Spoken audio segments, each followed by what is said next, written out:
9। आज हम लोग इस वीडियो में सारा सर्कल का जितना भी थ्योरम है सब हम लोग कवर कर देंगे, ठीक है। सबसे फर्स्ट थ्योरम है two equal chords of a circle subtend equal angle at the centre. मतलब अगर एक सर्कल के अंदर दो कॉर्ड बराबर होगा, जैसे ए बी और सी डी बराबर है, तो वो दोनों जो एंगल बनाएगा सेंटर पे वो एंगल भी इक्वल होगा। ये हम लोग को प्रूफ करके दिखाना है। जनरली हम लोग 4 स्टेप लिखा करते हैं। पहला गिवन, फिर टू प्रूव, एक होता है कंस्ट्रक्शन, लेकिन अगर ज़रूरत पड़े तो इफ़ रिक्वायर्ड, अगर ज़रूरत ना हो तो इसको हम लोग नहीं लिखते हैं, ठीक है। और होता है लास्ट में प्रूफ, ठीक। तो ये जब ज़रूरत होगा तभी लिखते हैं, नहीं तो नहीं लिखते हैं हम लोग, ठीक है। यहाँ पे गिवन में लिखेंगे ए बी और सी डी जो है इक्वल कॉर्ड है। हम लोग मान के चलते हैं कि दो कॉर्ड इक्वल है। अच्छा, प्रूफ क्या करना है? प्रूफ ये करना है कि एंगल ए ओ बी और एंगल सी ओ डी ये दोनों का दोनों इक्वल होगा। हम लोग प्रूफ में करेंगे क्या, दो ट्रायंगल सेलेक्ट कर लेंगे। In triangle A O B and triangle C O D, ठीक है। जब ये दोनों ट्रायंगल सेलेक्ट कर लेंगे, ध्यान से देखेंगे तो जो ओ ए और ओ डी दोनों बराबर होगा रेडियस के, ओ बी और ओ सी भी बराबर होगा रेडियस के, और ये वाला साइड तो खैर दिया ही हुआ है ना। तो लिखेंगे O A is equal to O D, O B is equal to O C, O C, O C, और A B is equal to C D. जब ये कुछ भी लिखेंगे हम लोग तो उसके बगल में रीज़न देना पड़ता है कि ये कैसे हो गया। तो ओ ए ओ डी तो ये रेडियस है, ओ बी ओ सी भी ये रेडियस है। जब एक ही सर्कल का बहुत सारा रेडियाई खींच दें तो वो क्या हो जाता है, इक्वल हो जाता है। एक को बोलते हैं रेडियस और एक से ज़्यादा रेडियस को बोलते हैं रेडियाई। जैसे एप्पल का एप्पल होता है, उसी तरह रेडियस का रेडियाई होता है, ठीक है। ये तीन ट्रायंगल में, एक दो ट्रायंगल में तीन डेटा इक्वल हो जाए जब भी, तो हम लोग लिखते हैं क्या, triangle A O B is congruent to triangle C O D. और रूल का नाम क्या हो गया, देखिए साइड साइड साइड, तो ये हो जाएगा बाई एस एस एस, ठीक है। जैसे ही ये कॉन्ग्रुएंट होता है तो उसके बाद हम लोग तुरंत क्या लिखते हैं, इसका जो भी करस्पॉन्डिंग पार्ट होता है जो हमको काम का है वो हम लोग ले लिया करते हैं ना। तो हमारे काम का है A O B is equal to C O D. आप देख सकते हैं ये हो जाएगा सी पी सी टी से इक्वल, हैंस प्रूव।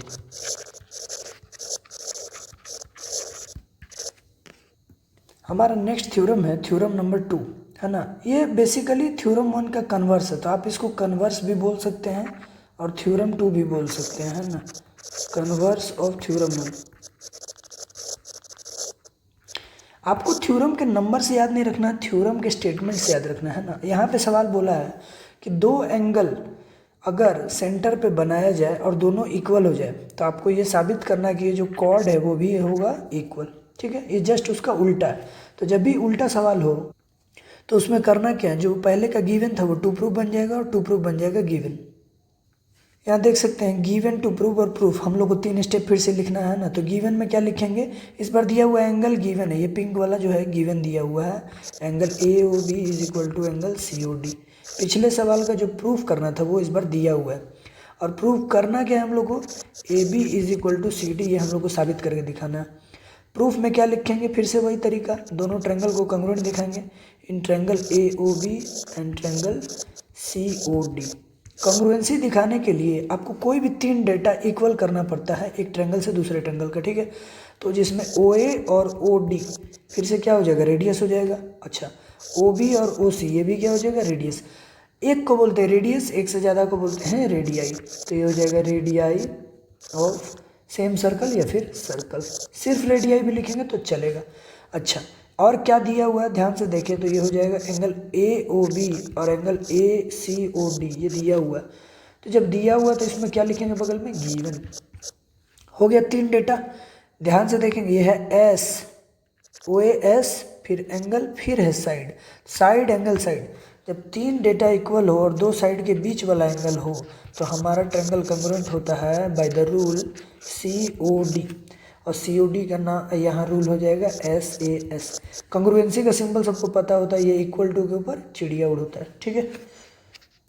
देयरफॉर अब जब हमारी ये कंग्रुएंट हो चुका है तो जो भी हमको इक्वल दिखाना है वो हम सी पी सी टी से उसके करस्पॉन्डिंग पार्ट इक्वल दिखा सकते हैं। जैसे A B is equal to C D, लिख देंगे A B is equal to C D by C P C T. Hence proved. Next question, next theorem है theorem number 3। इसमें क्या है कि perpendicular to a chord bisect the chord, मतलब जब भी आप एक कॉर्ड पर 90 डिग्री खींचोगे तो वो हमेशा इसको बाइसेक्ट कर देगा। बाइसेक्ट करने का मतलब होता है ये इसको हाफ हाफ में डिवाइड कर देगा, पी आर और क्यू आर बराबर हो जाएगा। ठीक है, तो इस क्वेश्चन में हम लोग को 4 स्टेप उसी तरह लिखेंगे, given to prove construction proof. अच्छा ध्यान से देखिए, इस क्वेश्चन में हम लोग को कंस्ट्रक्शन का जरूरत पड़ेगा। क्यों पड़ेगा? क्योंकि यहाँ तो कोई ट्रायंगल है नहीं, और बिना ट्रायंगल के कंग्रुएंसी कैसे लगाएंगे हम लोग। ठीक है, ये हमारा कंस्ट्रक्शन वाला लाइन होगी। ठीक है, ओ पी और ओ क्यू। तो यहाँ गिवन में सबसे पहले क्या लिखेंगे हम लोग को दिया क्या है, ओ आर परपेंडिकुलर दिया हुआ है पी क्यू के। ठीक है, टू प्रूफ में हम लोग को क्या लिखना है कि पी आर और क्यू आर दोनों बराबर हो गए। यही तो प्रूफ करना है ना कि बाइसेक्टर हो है ये। कंस्ट्रक्शन में हम लोग लिखेंगे O P is equal to O Q, ये हमने ज्वाइन किया है ना, join O P and O Q. ठीक है, अब हम लोग आते हैं प्रूफ में। फिर से वही कहानी है, दोनों ट्रायंगल ले लेना है। तो इस ट्रायंगल का नाम है इस बार P O R and triangle Q O R. ये दोनों ट्रायंगल में हम लोग 3 डेटा दिखाने की कोशिश करेंगे इक्वल। तो पहला डेटा ये मिल जाएगा कि सबसे पहले तो ये दोनों में राइट एंगल है, O R P is equal to O R Q. ये दोनों का दोनों कितना है, 90 डिग्री है इसमें। ठीक है, उसके बाद ये कैसे 90 हुआ, ये दिया हुआ है कि परपेंडिकुलर, इसमें ज़्यादा सोचना नहीं है। अच्छा, ओ पी और ओ क्यू ये दोनों ध्यान से देखिए तो हाइपोटेनस भी है और दोनों इक्वल भी है, हाइपोटेन्यूस। ठीक है, क्योंकि 90 डिग्री वाले सामने वाले को हम लोग क्या बोलते हैं, हाइपोटेनस बोलते हैं। दोनों ट्रायंगल में हाइपोटेनस का काम कर रहा है, और ये बराबर इसलिए है क्योंकि ये रेडियाई है, उसी सर्कल का रेडियाई है जो हमने कंस्ट्रक्ट किया। ठीक है, और एक और चीज़ है ओ आर, आप देख सकते हैं ओ आर दोनों में क्या है, कॉमन, तो लिख देंगे कॉमन। कॉमन चीज़ तो इक्वल ही होगा। देयरफॉर 3 डेटा मिल गया। ये एक स्पेशल तरीका से प्रूफ होता है, उसका नाम है RHS कंग्रुएंसी। अब ये RHS क्या है, right angle hypotenuse side. Congruent हो जाने के बाद आपको पता है कि CPCT से हम लोग क्या लिख देते हैं, जो हमारे ज़रूरत का पार्ट PR और QR, PR is equal to QR CPCT। यही प्रूफ करना था कि ये बाइसेक्ट करता है, हो गया प्रूफ। नेक्स्ट थ्योरम है थ्योरम नंबर 4। ये जस्ट पिछले वाले थ्योरम 3 का ये कन्वर्स है, आप स्टेटमेंट पढ़ के देख सकते हैं ना। अगर एक स्ट्रेट लाइन सेंटर से पास करता हुआ कॉर्ड को बाइसेक्ट करता है तो प्रूफ कीजिए कि ये परपेंडिकुलर, जस्ट उसका अपोजिट है ना। वही से 4 स्टेप हम लोग लिख दिया करेंगे, गिवन टू प्रूफ और प्रूफ। अच्छा, एक और चीज़ यहाँ लिख देंगे, कंस्ट्रक्शन। ठीक है, कंस्ट्रक्शन देखिए इसलिए लिखते हैं हम लोग क्योंकि ये पिक्चर क्वेश्चन में दिया नहीं रहता है। जब भी आपका स्कूल में एग्जाम होगा बस ये स्टेटमेंट देके छोड़ देगा, आपको खुद से ये ड्रॉ करना है ना, इसीलिए कंस्ट्रक्शन हम लोग लिख दिया करते हैं। अब वही हाल है, गिवन में करना क्या है, दिया हुआ है कि ये बाइसेक्टर है, तो बाइसेक्टर मतलब AD is equal to BD। To proof क्या करना है कि ये परपेंडिकुलर होगा, तो OD परपेंडिकुलर होगा किस पे, AB पर ही हम लोग को साबित करना है। और कंस्ट्रक्शन में लिख देंगे जो डॉटेड लाइन है ना, जॉइन OA और OB, join OA and OB। अब आते हैं हम लोग प्रूफ में, तो करना वही है, हर बार तो हम लोग वही कर रहे हैं। 2 ट्रायंगल सेलेक्ट कर लेना है, in triangle AOD and triangle BOD। ये दोनों ट्रायंगल में करना क्या है, हम लोग को कंग्रुएंट दिखा देना है। ठीक है, तो कंग्रुएंट दिखाने के लिए आप देख सकते हैं OA और OB ये तो इक्वल होगा ही होगा। क्यों होगा, क्योंकि ये रेडियाई है एक ही सर्कल का, तो बराबर होगा। अच्छा, OD दोनों के लिए है कॉमन, तो दोनों में कॉमन हो गया। और AD is equal to BD, ये खुद क्वेश्चन बोल रहा है कि दिया हुआ है बाइसेक्टर। 3 चीज़ तो ऐसे ही हो गया, 1 2 3, तो ये तीनों जब इक्वल हो गया तो ट्रायंगल बन जाएगा AOD is congruent to triangle BOD। ठीक है, कैसे, SSS, साइड से कंग्रुएंट हो जाएगा। अब उसके बाद हम लोग करेंगे क्या, इसको CPCT से दिखा देंगे कि ये दोनों एंगल बराबर होगा। कौन सा दोनों एंगल, ये वाला एंगल, ये और ये। ठीक, एंगल ओ डी ए बराबर होगा एंगल ओ डी बी के। कैसे? C P C T. ध्यान रहे कि ये दोनों अभी एंगल इक्वल हुआ, अभी 90 प्रूफ नहीं हुआ है। इसके बाद 2 लाइन अभी और हम लोग को लिखना चाहिए। हम लोग जानते हैं कि but angle O D A plus angle O D B is equal to कितना होगा? 180। कैसे? लीनियर पेयर से। ये लीनियर पेयर क्या होता है पता होगा सबको। एक स्ट्रेट लाइन पे जो 2 एंगल बनता है उसका सम हो जाता है 180। अच्छा, ये दोनों इक्वल है, दोनों को जोड़ के 180 भी आ रहा है। इसका मतलब कि ये पक्का 90 ही होगा, क्योंकि 2 इक्वल एंगल को जोड़ के जब आ रहा हो तो ये कितना होगा? 90। हेंस लिख सकते हैं O D perpendicular to A B. Proof. अगला थ्योरम है थ्योरम नंबर 5। इसमें बोला है कि अगर 2 कोण बराबर हो, है ना, तो वो दोनों का डिस्टेंस जो होगा सेंटर से वो भी बराबर होगा। मतलब यहाँ पी क्यू और आर एस आपको दिया हुआ है, बराबर है ना। आपको ये साबित करके दिखाना है कि ये जो इसका दूरी है ओ ए और ओ बी सेंटर से, वो दोनों भी क्या है? बराबर। ठीक है। टू प्रूव हम लोग को साबित क्या करना है? O A is equal to O B, दोनों का डिस्टेंस बराबर होगा। अच्छा, एक और चीज़, जब हम लोग कंस्ट्रक्शन का जरूरत क्यों पड़ता है? क्योंकि ड्राइंग में आपको दिया नहीं रहेगा कुछ भी। तो यहाँ पे हम लोग लिखेंगे सबसे पहले कि join O Q O R and जब ये नापना होगा डिस्टेंस तो हम लोग यहाँ पे एक परपेंडिकुलर खींचना होगा, क्योंकि जब भी डिस्टेंस नापा जाता है एक परपेंडिकुलर ही नापा जाता है, टेढ़ा मेढ़ा नहीं खींच सकते। ओ ए परपेंडिकुलर हो जाएगा पी क्यू पे और ओ बी परपेंडिकुलर हो जाएगा आर एस पे। ठीक है। प्रूफ में हम लोग क्या करेंगे कि इसको हम लोग ट्रायंगल लेके पहले ये देख लेते हैं ये दोनों ट्रायंगल में क्या 3 डेटा प्रॉपर है जिससे हम इक्वेट कर सके। तो पी क्यू बराबर दिया हुआ है लेकिन ए क्यू बराबर नहीं दिया हुआ है, क्योंकि पी क्यू ट्रायंगल का हिस्सा नहीं है, ट्रायंगल का हिस्सा इतना ही तक ए क्यू तक। तो सबसे पहले हम लोग लिखेंगे P Q is equal to R S, ये दिया हुआ है। अगर ये बराबर है तो इसका दोनों का हाफ भी बराबर होगा। ठीक है। अब दोनों का हाफ बराबर है, क्या हम लोग पी क्यू का हाफ को हम लोग ए क्यू लिख सकते हैं? बिल्कुल लिख सकते हैं। इसके जस्ट पहले वाले थ्योरम में हम लोगों ने पढ़ा था कि जब भी परपेंडिकुलर ड्रॉ होगा किसी कॉर्ड पे तो वो दोनों कॉर्ड क्या हो जाएगा? बाइसेक्ट हो जाएगा, आधा आधा। उस आधार पे हम लोग लिख सकते हैं Q is equal to R S का आधा लिख सकते हैं आर बी। ये कैसे हुआ? यहाँ पे आप लिख सकते हैं perpendicular from centre bisect the chord, bisect the chord. ठीक है। इसको बना लेते हैं इक्वेशन 1, क्योंकि ये हम लोग को फर्दर ज़रूरत होने वाला है। ठीक है। अब हम लोग लेते हैं 2 triangle, in triangle A Q O and triangle B R O. ये दोनों ट्रायंगल में हम लोग क्या करेंगे? कॉन्ग्रुएंट दिखाने की कोशिश करते हैं। A Q is equal to R B, ये तो लिख सकते हैं इक्वेशन 1 से ही।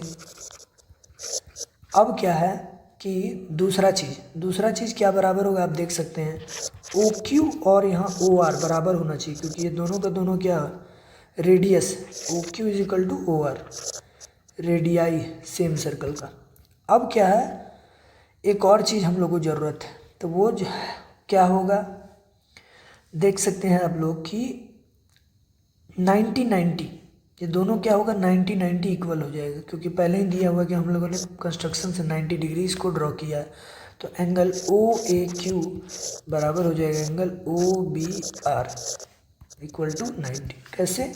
Bye construction. ठीक है। अच्छा, एक और बात ध्यान देने लायक है, अगर ये राइट एंगल ट्रायंगल है तो ये जो हमारा ओ क्यू हुआ और ओ आर हुआ, ये दोनों का दोनों हाइपोटेनस, ये आप ना लिखे तो भी चलेगा, बस ध्यान देने की जरूरत है। अब ध्यान से देखिए तो ये R H S triangle congruency से प्रूफ हो जाएगा, A Q O congruent triangle B R O by R H S. ठीक, जब एक बार कंग्रुएंट हो जाए तो हम लोग सी पी सी टी से जो चाहें करस्पॉन्डिंग पार्ट उसका ले सकते हैं इक्वल, है ना। तो आप देख सकते हैं करस्पॉन्डिंग पार्ट में ए ओ और बी ओ इक्वल हो जाएगा, A O is equal to B O. हम लोग को यही प्रूफ करना था। नेक्स्ट थ्योरम है थ्योरम नंबर 6, जस्ट पहले वाले का 5 नंबर का अपोजिट। इस बार आपको विचार इक्वल डिस्टेंस, मतलब ये ओ पी और ओ क्यू इस बार इक्वल दिया हुआ है आपको, है ना, और ये परपेंडिकुलर डिस्टेंस भी है, मतलब यहाँ से डिस्टेंस नापा गया आपको। अब आपको ये बस साबित करके दिखाना है जो कॉर्ड है ए बी और सी डी ये दोनों इक्वल होगा। तो हम लोग वही हमेशा की तरह 3 स्टेप लिखेंगे। हाँ, गिवन में लिखेंगे कि ओ पी और ओ क्यू बराबर दिया हुआ है। एक और चीज़ लिखेंगे यहीं पर कि ओ पी परपेंडिकुलर होगा किस पर, ए बी पर, और ओ क्यू परपेंडिकुलर होगा किस पर, डी सी पर। ऐसा भला क्यों? ऐसा इसीलिए क्योंकि जब डिस्टेंस नापा जाएगा तो परपेंडिकुलर ही नापा जाएगा, है ना।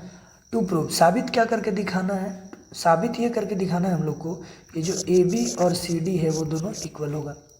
अच्छा, कंस्ट्रक्शन में आपको यहाँ पे कर लेना है ड्रॉ, ये वाला कंस्ट्रक्शन है ना, ये जो ओ बी और ओ डी है, ये radii O B is equal to O D, ये हो जाएगा हमारा कंस्ट्रक्शन में, ठीक है। अब लिखते हैं प्रूफ।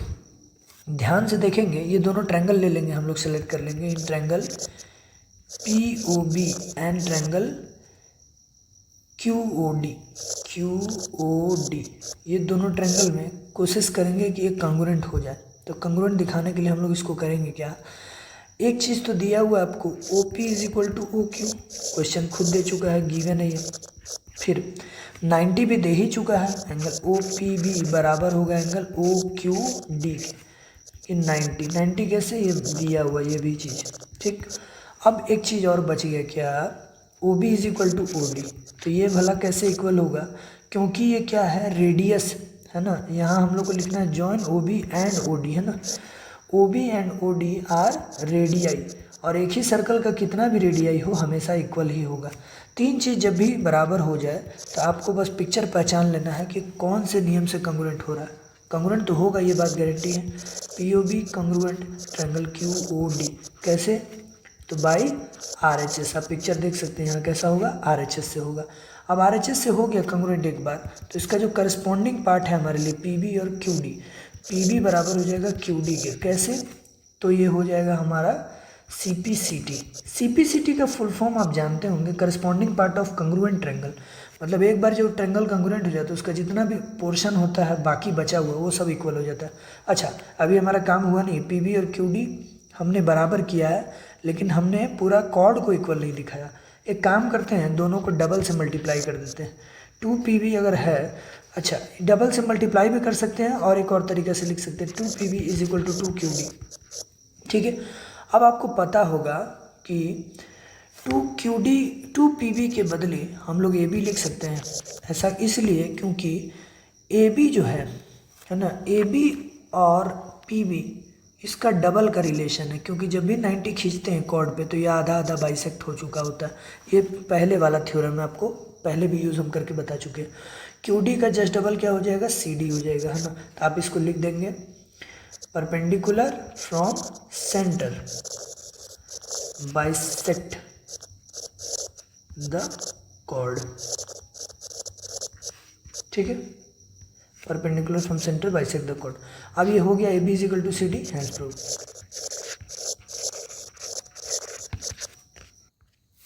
नेक्स्ट थ्योरम है हम लोग का थ्योरम नंबर 7, जिसमें बोल रहा है कि अगर कोई कॉर्ड सेंटर के जितना करीब होगा वो उतना ही बड़ा होगा, है ना। ये बड़ा और छोटा का कन्फ्यूजन है, ये बराबर नहीं प्रूफ करना है, ना ही आपको बाइसेक्टर दिखाना है, ना ही आपको 90 प्रूफ करना है। ये थोड़ा अलग ढंग का क्वेश्चन है, ये आपको सोच समझ के बनाना होगा, है ना। देखते हैं इसको थोड़ा सा। 4 स्टेप आपको जेन्युइन लिखना है, गिवन टू प्रूफ वगैरह, है ना। तो गिवन में हम लोग सबसे पहले लिखेंगे कि ए बी जो कॉर्ड है वो नियर है किसके, सी डी के, ये हम लोग मान ले रहे हैं और दिख भी रहा है, ठीक है। तो लिख देंगे ओ एक्स इज लेसर देन ओ, इसका नाम वाई दे देते हैं, ओ वाई। कहने का मतलब ओ एक्स छोटा है ओ वाई से, तभी तो ये नियरर होगा। उसके बाद साबित क्या करना है ना। एक और चीज़ हम लोग लिख सकते हैं कि ये सेंटर से अगर नाप रहे हैं तो ओ एक्स पक्का परपेंडिकुलर होगा किस पे, ए बी पर, क्योंकि नापा हुआ डिस्टेंस हमेशा परपेंडिकुलर होता है। और ओ वाई परपेंडिकुलर होगा किस पे, सी डी पर, ठीक है। टू प्रूव हम लोग को साबित ये करना है कि ये कॉर्ड बड़ा होगा, ए बी कॉर्ड बड़ा होगा किससे, सी डी से। कंस्ट्रक्शन में लिखेंगे जॉइन ओ ए एंड ओ सी, क्योंकि ये क्या है, रेडियस, ठीक। अब देखते हैं इसका प्रूफ। सबसे पहले एक ट्रायंगल सेलेक्ट करेंगे इन ट्रायंगल ए ओ एक्स, ये याद रखिएगा ये कंग्रुएंसी से नहीं बनेगा क्योंकि ये दोनों ट्रायंगल कंग्रुएंट है ही नहीं, ज़बरदस्ती लगाने से तो होगा नहीं। ये ट्रायंगल ए ओ एक्स में आपका ये जो ए ओ है वो हाइपोटेनस की तरफ बिहेव करेगा और ओ एक्स परपेंडिकुलर के जैसा बिहेव करेगा और ए एक्स बेस के जैसा बिहेव करेगा। पाइथागोरस थ्योरम से हम लोग ये लिख सकते हैं ना, पाइथागोरस थ्योरम 90 डिग्री में जब भी लगेगा यहाँ मेंशन कर देते हैं at X is equal to 90, तो ये हो जाएगा हमारा। अब आप ध्यान से देख सकते हैं इस चीज़ को, इसको हम लोग इक्वेशन 1 बना लेते हैं। अच्छा, अब हम लोग ट्रायंगल सेलेक्ट करते हैं दूसरा वाला, इन ट्रायंगल ए ओ एक्स के जगह पर सी ओ वाई, ठीक है। इस ट्रायंगल में कौन सा एंगल पर 90 है, तो वाई पर 90। जब वाई पर 90 है तो यह हमारा हाइपोटेनस बन जाएगा ओ सी। तो लिखेंगे सी ओ का square is equal to O Y square plus C Y square. ये भी कैसे, पाइथागोरस थ्योरम से, गोरस थ्योरम से, ठीक। अब ये इक्वेशन 1 और इक्वेशन 2 दोनों को हम लोग क्या कर देंगे, इक्वेट कर देंगे। क्यों इक्वेट कर रहे हैं भला, उससे पहले हम लोग ये लिख दें तो ज़्यादा बेटर है। O A is equal to O सी, ठीक है। O A is equal to O सी कैसे बराबर होगा, रेडियस, दोनों एक ही सर्कल का तो रेडियस है, तो ओ ए के बदली ओ ए स्क्वायर लिख सकते हैं और ओ सी के बदले ओ सी स्क्वायर लिख देंगे, ठीक है। अब ओ ए का square O X square plus A X square, O C का square O Y square plus C Y square, ठीक है। कहाँ से आया, 1 और 2 से आया। जो 1 और 2 में हमने निकाल के रखा है ओ ए और ओ सी का वैल्यू, वही उठा के रख देना है, ठीक है। अब आप ध्यान से देखिए, बड़ा ही इंपॉर्टेंट और सोचने वाला ये टॉपिक है कि अगर दो, मान लीजिए कि ये 2 मेंबर का टीम का मैच हो रहा है, तो दोनों मेंबर का टीम का एकदम इक्वल इक्वल होगा तभी मैच होगा। इसमें से एक बात हमको पहले से पता है कि ओ एक्स छोटा है ओ वाई से, ओ एक्स छोटा है किससे, ओ वाई से। मतलब जब हम टीम बांट रहे थे तो पहली बार में इसको हम बड़ा प्लेयर दे दिए हैं, मतलब ये मजबूत प्लेयर है और ये वीक प्लेयर है, कमज़ोर है। तो अगर हमको मैच बराबरी का करना है तो अगली बार जब हम टीम बांटेंगे तो अगला प्लेयर इसको देंगे कमज़ोर और ये देंगे क्या, मजबूत। तो कहने का मतलब अगर ओ एक्स छोटा है, इसका स्क्वायर छोटा है किससे, ओ वाई के स्क्वायर से, तो पक्का देयरफॉर ए एक्स पक्का बड़ा होगा किससे, सी वाई से, ठीक है। अब यहाँ लिख देंगे A X is greater than C Y, ठीक। ये समझ में आया थ्योरी है। उसके बाद हम लोग वापस आते हैं, A X is greater than C Y. अब इसका हम लोग जस्ट डबल कर लें, ध्यान से देखें तो ए एक्स को हम लोग हाफ ऑफ ए बी लिख सकते हैं। आप देख लेंगे जरा, है ना, पिक्चर में ध्यान से देखेंगे, ए एक्स को हम लोग लिख सकते हैं हाफ ऑफ ए बी, क्योंकि जब भी परपेंडिकुलर ड्रॉ होता है वो उसको आधा आधा कर देता है। अच्छा, सी वाई को हम लोग क्या लिख सकते हैं, सी वाई को लिख सकते हैं हाफ ऑफ सी डी। ये कैसे, क्योंकि जब भी परपेंडिकुलर गिरता है उसको क्या करता है, बाइसेक्ट कर देता है। अच्छा, हाफ और हाफ कैंसिल हो जाएगा, A B greater than C D, prove हो गया। अच्छा, याद रहे एक बहुत ही इंपॉर्टेंट बात है ना, कि इसी प्रॉपर्टी के कारण, ये थ्योरम नंबर 7 के कारण ही हम लोग का एक पॉइंट बना है, diameter is the longest chord. Diameter ही सबसे बड़ा कॉर्ड होता है। क्यों, क्योंकि वो सेंटर से गुजर के होता है, मतलब सबसे करीब वही है, सेंटर से ही गुजरा है, इसीलिए ये सबसे बड़ा होता है, ठीक है। अगला जो थ्योरम है एक बहुत ही इंपॉर्टेंट थ्योरम है, measure of angle subtended to any point on the circumference of the circle from the same arc is equal to half of the angle subtended at center by the same arc। इस पूरे statement का meaning यही है कि अगर दो point पे हम खड़े हो जाएं सर्कल पे पी क्यू पर, ये जो एक सेक्टर जैसा बना, ये एक आर्क जैसा जो बना है ये वाला, ये आर्क एक बार हमारा सेंटर पर एंगल बना रहा है और एक बार हमारा सर्कमफ्रेंस पर एंगल बना रहा है, ठीक है। और ये एंगल जो सेंटर वाला है वो सर्कमफ्रेंस वाले के जस्ट डबल होगा। कहने का मतलब अगर ये x तो ये 2x होगा, ये 10 तो ये 20 होगा, ये 100 तो ये 200 होगा। ये प्रॉपर्टी है, इसको हम लोग को प्रूफ करके दिखाना है। देखते हैं हम लोग शुरू से इसको, है ना, ध्यान से देखिएगा। सबसे पहले गिवन में हम लोग क्या लिखेंगे कि गिवन में देखिए कुछ खास लिखने को डेटा नहीं है, स्टेटमेंट तो बहुत है, डेटा नहीं है, तो आप सेंटर ओ लिख दीजिए, सेंटर इज ओ। और को तो कुछ खास है नहीं, अब लिखिएगा ए पी ए क्यू ये कॉर्ड है, ओ ए रेडियस है, तो ये सब चीज़ लिखने का कोई खास मतलब नहीं बनता, ये तो पता चल ही रहा है। टू प्रूव हम लोग को साबित ये करना है कि एंगल जो पी ओ क्यू होगा वो डबल होगा किसका, ए नहीं पी ए ओ के, पी ए क्यू के, पी ए क्यू के। ठीक, कंस्ट्रक्शन में हम लोग क्या करेंगे, जो डॉटेड लाइन दिखाई दे रहा है उसी को कर देंगे ड्रॉ, या फिर ज्वाइन ए ओ बी, ये हम लोगों ने ड्रॉ कर देंगे। अब हम लोग को प्रूफ में करना क्या है, थोड़ा समझ लीजिएगा। सबसे पहले ये लेफ्ट वाला ट्रायंगल जो बना है उसको ले लेंगे ए ओ पी को। इस ए ओ पी में हम लोग देख सकते हैं कि O A is equal to O P होगा, कैसे, तो रेडियाई से, रेडियाई ऑफ सेम सर्कल। जब भी रेडियस होता है एक ही सर्कल का तो दोनों इक्वल हो जाता है। अब जब रेडियस इक्वल है तो उन दोनों का अपोजिट एंगल भी इक्वल होगा। कहने का मतलब ए पी ओ और ओ ए पी ये भी क्या होगा, इक्वल होगा। इस इक्वल एंगल को हम लोग मान लेते हैं एक्स। ये कैसे हुआ, angles opposite to equal side. कहने का मतलब ये आइसोसेलेस ट्रायंगल बन गया, आइसोसेलेस। आइसोसेलेस बना तो ये दोनों क्या हो जाएगा, एक्स हो जाएगा। ठीक है, ये वाला एंगल एक्स हो जाएगा, ये भी एंगल क्या हो जाएगा, एक्स हो जाएगा। अब इधर आ जाते हैं इस वाले ट्रायंगल में, राइट साइड वाला ट्रायंगल। इस ट्रायंगल का नाम ले लेते हैं ए ओ क्यू। इस ए ओ क्यू में ओ ए और ओ क्यू इक्वल होगा कैसे, रेडियाई से। ठीक, ओ ए और ओ की रेडियाई, फिर से वही प्रॉपर्टी लगाएंगे, ओ ए क्यू ओ बराबर होगा ओ ए क्यू के। कैसे, तो ये हो जाएगा हमारा, इसको y मान लेंगे, फिर से वही प्रॉपर्टी लगा, angles opposite to equal side. मतलब ये सब का सब बन चुका है आपका आइसोसेलेस ट्रायंगल, ये दोनों का दोनों है ना। तो इधर वाला हो जाएगा हमारे लिए y, इधर वाला भी हो जाएगा y। ठीक है, अब जरा ध्यान से देखिएगा। अब हम लोग करेंगे क्या, ये जो एंगल है इस एंगल को हम लोग, ये x तो है ही, ये y है, ये y है ना। इसको हम लोग एक्सटीरियर एंगल के प्रॉपर्टी से लिखेंगे। Exterior angle A O P O B, P O B, P O B बराबर होगा, एक्सटीरियर एंगल का प्रॉपर्टी हम लोग जानते हैं, इसके अंदर जाके ए को छोड़ के दो को जोड़ के, है ना, ये बगल वाला को छोड़ के और बाकी सब जोड़ के। ठीक है, तो x प्लस एक्स ये हो जाएगा हमारा 2x। फिर उसी तरह एक्सटीरियर एंगल इधर बात करते हैं, ये वाला बी ओ क्यू का, ये वाला एंगल दिख रहा है, तो exterior angle B O Q या फिर क्यू ओ बी एक ही चीज़ है। इसको हम लोग क्या बोलेंगे, फिर से वही प्रॉपर्टी लगेगा, बगल वाला छोड़ के बाकी सब जोड़ के, तो y प्लस वाई हो जाएगा 2y।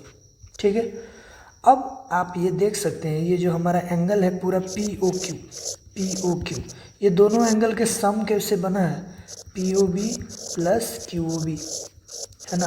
इन दोनों को जब हम लोग जोड़ देंगे तो हो जाएगा 2x प्लस 2y, कॉमन ले लेंगे तो आ जाएगा 2 ब्रैकेट x प्लस वाई। ठीक है, अब आप देख सकते हैं कि पी ओ क्यू हमारा आ चुका है 2x प्लस वाई के बराबर। ठीक है, अब आप देखें x प्लस वाई, ये पूरा एंगल क्या कह रहा है, पी ए क्यू के बराबर है, पी ए क्यू के, पी ओ क्यू। ये हो गया प्रूफ जो हम लोग को करना था। याद रहे इस थ्योरम से बहुत सारा क्वेश्चन बनाया जाता है ना, और बहुत ज़्यादा सवाल पूछा भी जाता है, ये बहुत इम्पोर्टेंट है। इसी के आधार पे एक स्पेशल थ्योरम बना है कि angle formed in a semi circle is always 90। अब याद रख लीजिए, एक बार प्रूफ हो गया तो इसको हम लोग कभी भी इसका स्टेटमेंट लिख के यूज़ कर सकते हैं। ठीक है, अब देखिएगा ये वही वाला थ्योरम है, उसी का छोटा भाई समझ लीजिए। अभी हम बोले थे थोड़ी देर पहले कि इस थ्योरम को हम कभी भी इस्तेमाल कर सकते हैं। अब ये बोला है कि कभी भी सेमी सर्कल में जब एंगल बनेगा, मतलब सेमी सर्कल वाला आर्क जब भी एक एंगल बनाएगा अदर सेगमेंट पे, तो ये हमेशा 90 होगा, ऑलवेज 90। दिख रहा है, इसको हम लोग प्रूव करेंगे। ठीक है, गिवन में कुछ लिखने को नहीं है तो हम लोग ओ सेंटर लिख सकते हैं ज़्यादा से ज़्यादा, या फिर लिख सकते हैं ओ ए बी इज डायमीटर। ये डायमीटर होगा तभी तो जाके वो सेमी सर्कल बनेगा। ठीक है ना। टू प्रूव हम लोग को साबित क्या करना है कि एंगल ए पी बी पर एंगल बना है 90 डिग्री। कंस्ट्रक्शन में हम लोग लिख देंगे join A P and B P. अब प्रूफ देखिए, प्रूफ बड़ा ही सिंपल है, एक दो लाइन का है, समझिए कि, है ना। एक स्टेटमेंट लिखेंगे, we know that angle formed at centre, angle formed by arc at centre is double at circumference. Circumference को आप सर्कल भी लिख सकते हैं ना। कहने का मतलब अगर सेंटर पे जो भी एंगल बनेगा वो जस्ट डबल होगा किसके, सरकमफ्रेंस वाले पे, है ना। और इस सरकमफ्रेंस वाले को हम लोग थोड़ा देर के लिए सपोज कर लेते हैं कि ये एक्स, ठीक है। तो इस आधार पे हम लोग लिख सकते हैं therefore angle A O B is equal to double of angle A P B, ठीक। ये बात तो हम लोग को दिख ही रहा है या फिर जानते ही हैं कि ए ओ बी क्या है, डायमीटर, और डायमीटर स्ट्रेट लाइन होता है। स्ट्रेट लाइन होगा तो इसका एंगल का वैल्यू कितना हो जाएगा ए ओ बी का, तो answer 180 degree. A O B is straight angle, ठीक है। ये हो जाएगा 2 एंगल ए पी बी। आप इसको चाहें तो एक्स मान सकते थे, जब इसको कटिंग करेंगे तो ये आंसर आ जाएगा 90, ठीक है। A P B is equal to आ जाएगा 90 डिग्री। यही तो हम लोग को प्रूफ करना था, हेंस प्रूफ। बहुत ही छोटा है ये, है ना। अगला क्वेश्चन है कि अगर कोई एक आर्क, पर्टिकुलर एक आर्क ए बी दो जगह एंगल बनाए सर्कल पे, एक बार पी पर और एक बार क्यू पर, तो वो कैसा भी देखने में हो वो इक्वल ही होगा। ये आप देख सकते हैं, ये रेड वाला और ये ग्रीन वाला दोनों एंगल इक्वल ही होगा, ठीक है। भले आपको लग नहीं रहा है वो अलग बात है ना, लेकिन वो इक्वल होगा, ये हम लोग प्रूफ करना है और ये सच में होता है। यहाँ सबसे पहले गिवन में लिख देंगे। गिवन में लिखने लायक कुछ खास देख रहे हैं कि फिर से डेटा नहीं है ना। लिखने को तो ऐसे लिख सकते हैं कि ए पी बी का वैल्यू ए है, ए क्यू बी का वैल्यू बी है, तो ये सब माना हुआ वैल्यू, ये कोई खास डेटा नहीं है। गिवन में वही लिखा जाता है जो आपके काम में आए प्रूफ करते वक्त। ऐसा नहीं है कि पूरा क्वेश्चन ही उठा के छाप दिए हैं, ऐसे नहीं चलता, ठीक है। गिवन में लिखेंगे क्या, ओ इज सेंटर, बस, और कुछ नहीं मिला तो ये लिख दिया करते हैं। उसके बाद असलियत में तो ये भी ज़रूरत नहीं है, लेकिन फिर भी कुछ लिख दिया जाए। टू प्रूव, साबित ये करना है कि एंगल पी और एंगल क्यू बराबर होगा, है ना। उसके बाद कंस्ट्रक्शन में हम लोग लिख देंगे कि जॉइन ओ ए ओ बी, ठीक। अब हम लोग देखते हैं प्रूफ, ठीक है। प्रूफ में क्या कहता है, फिर से वही थ्योरम नंबर 8, बड़ा इंपॉर्टेंट है, हम पहले ही बोले थे आपको, है ना। ये स्टेटमेंट फिर से लिख दीजिए। हाँ, ये रहा statement, we know that angle formed at centre is double at circle. जब भी सेंटर पर जो एंगल बनेगा और वही आर्क अगर सेक्टर पर या ये सॉरी सर्कल पर एंगल बनाएगा तो वो डबल होगा, है ना। तो कहने का मतलब कि एंगल ए ओ बी जो है वो डबल होगा किसका, एंगल ए पी बी का। ये दिख रहा है ना, ये वाला एंगल जस्ट डबल होगा किसके, ये ए के, मतलब एंगल पी के जस्ट डबल हो जाएगा, है ना। इसको बना लेते हैं बट, या फिर ऑल्सो, ये भी तो दिख रहा है कि यही ए बी एक बार क्यू पर भी एंगल बना रहा है, तो हम ये क्यों नहीं लिख सकते A O B is equal to 2 angle A Q B, क्योंकि दोनों का दोनों ए बी ही एंगल बना रहा है। आप देख लीजिए, ए बी से ही रेड लाइन जुड़ा है, ए बी से ही ग्रीन लाइन जुड़ा है ना। तो जब ये दोनों एंगल बना ही रहा है और ये दोनों का प्रॉपर्टी है डबल बनाए गई, अच्छा इसको मान लेंगे इक्वेशन 1, इसको मान लेंगे इक्वेशन 2, ठीक है। अब इन दोनों को हम लोग इक्वेट कर देंगे, यहाँ लिखेंगे फ्रॉम 1 एंड 2, दोनों तो एंगल सेम ही है, ए ओ बी, तो ये दोनों का वैल्यू भी सेम होगा। 2 2 कट जाएगा, आंसर आ जाएगा angle A P B is equal to angle A Q B. यही हम लोग को प्रूफ करना था, इसी को पी और बी क्यू नाम दे सकते हैं आप, हेंस प्रूफ। अगला थ्योरम है थ्योरम नंबर 11। ये टॉपिक है हमारा साइक्लिक क्वाड्रिलेटरल का। आप अच्छे से एक बार जान ले साइक्लिक क्वाड्रिलेटरल होता क्या है, किसको बोलते हैं ना। जब एक सर्कल पे क्वाड्रिलेटरल का चारों पॉइंट लाई कर जाए तो उसको बोलते हैं साइक्लिक क्वाड्रिलेटरल, ठीक है। और इस पॉइंट्स को बोलते हैं कॉन्साइक्लिक। ये दोनों टर्म बड़ा यूज होता है इस टॉपिक में, ठीक है। क्वेश्चन है हम लोग का कि opposite angles of a cyclic quadrilateral, मतलब इस क्वाड्रिलेटरल के हिसाब से अपोजिट एंगल्स हमारा हो जाएगा ए और सी। अगर इस अपोजिट एंगल वाले क्वाड्रिलेटरल को हम लोग जोड़ दें तो ये सप्लीमेंट्री होगा, मतलब जोड़ के कितना देगा 180। अगर ए और सी को जोड़ के 180 देगा तो जाहिर सी बात है बी और डी को भी जोड़ के 180 देगा।